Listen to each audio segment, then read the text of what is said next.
വനിതാ സംവരണ ഭേദഗതി ബിൽ ലോക്സഭയിൽ പരാജയപ്പെട്ടതിന് പിന്നാലെ പ്രതിപക്ഷ നേതാവ് രാഹുൽ ഗാന്ധിയുടെ വസതിയിലേക്ക് മഹിളാ മോർച്ചയുടെ പ്രതിഷേധം. ഡൽഹി മുഖ്യമന്ത്രി രേഖ ഗുപ്ത, ബിജെപി നേതാവ് ഹേമ മാലിനി എന്നിവരുടെ നേതൃത്വത്തിലായിരുന്നു പ്രതിഷേധം പോലീസ് തടഞ്ഞു. റഷീദ് ബിൻ മുഹമ്മദ് തയ്യാറാക്കിയ റിപ്പോർട്ടിലേക്ക്.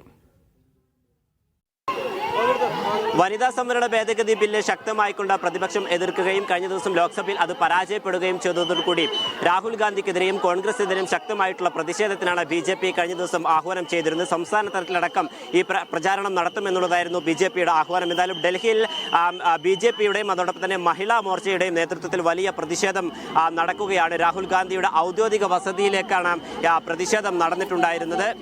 कि जिस तरह से कल अधिनियम गिराया गया वो महिला विरोधी है।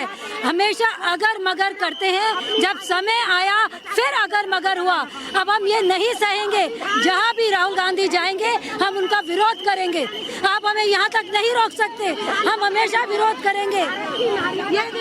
ഇത്തരത്തിൽ രാഹുൽ ഗാന്ധിയാണ് ഈ ബില്ലിനെ പ്രധാനമായും എതിർത്തത്. കോൺഗ്രസ് അടക്കമുള്ള പ്രതിപക്ഷ പാർട്ടികൾ എതിർത്തതോടുകൂടി രാജ്യത്തെ വനിതകളുടെ അവകാശങ്ങളൊക്കെ തന്നെയും ലംഘിക്കപ്പെട്ടു. അതുകൊണ്ട് രാഹുൽ ഗാന്ധി രാജ്യത്തോട് മാപ്പ് പറയണം. കോൺഗ്രസ് അടക്കമുള്ള പ്രതിപക്ഷ പാർട്ടികൾ രാജ്യത്തോട് മാപ്പ് പറയുകയും വനിതകളുടെ സംവരണം അടക്കമുള്ള അവകാശങ്ങൾ നിലനിർത്തുകയും വേണം എന്നുള്ളതാണ് ഈ പ്രതിഷേധക്കാർ പ്രധാനമായും മുന്നോട്ട് വെക്കുന്നത്. എന്തായാലും പ്രതിഷേധക്കാരെയൊക്കെ തന്നെയും രാഹുൽ ഗാന്ധിയുടെ വസതിക്ക് മുമ്പിൽ വെച്ച് പോലീസ് ബാരിക്കേഡ് ഉപയോഗിച്ചുകൊണ്ട് തടയുകയും അതോടൊപ്പം തന്നെ നിരവധി പ്രവർത്തകരെ ഇതിനോടകം തന്നെ അറസ്റ്റ് ചെയ്യുകയും ചെയ്തിട്ടുണ്ട്. എന്തായാലും ബിജെപി നടത്തിയിട്ടുള്ള ഈ വലിയ ആഹ്വാനത്തിന്റെ ഭാഗമായി തന്നെയാണ് ഈ പ്രതിഷേധം ഇവിടെ നടന്നുകൊണ്ടിരിക്കുന്നത്. എന്തായാലും ശക്തമായിട്ടുള്ള പ്രതിഷേധം മറ്റു മേഖലകളിലും ഉണ്ടാകുമെന്നുള്ളതാണ് ഇപ്പോൾ ഈ പ്രതിഷേധക്കാർ അറിയിച്ചിട്ടുള്ളത്. രാഹുൽ ഗാന്ധിയുടെ കോലമടക്കം കത്തിച്ചുകൊണ്ടാണ് ഇത്തരത്തിൽ പ്രതിഷേധക്കാർ ഇവിടെ ഒത്തുചേരുകയും രാഹുൽ ഗാന്ധിക്കെതിരെയും കോൺഗ്രസ് അടക്കമുള്ള പ്രതിപക്ഷ പാർട്ടികൾക്കെതിരെയും വലിയ മുദ്രാവാക്യം അടക്കം ഉയർത്തുകയും ചെയ്തിട്ടുണ്ട്. സംസ്ഥാന വ്യാപകമായി ഡൽഹിയിലെയും ഉത്തരേന്ത്യൻ സംസ്ഥാനങ്ങളിലും ഇത്തരത്തിൽ ശക്തമായിട്ടുള്ള പ്രതിഷേധം ഉയർത്തുമെന്നുള്ള തന്നെയാണ് ഇപ്പോൾ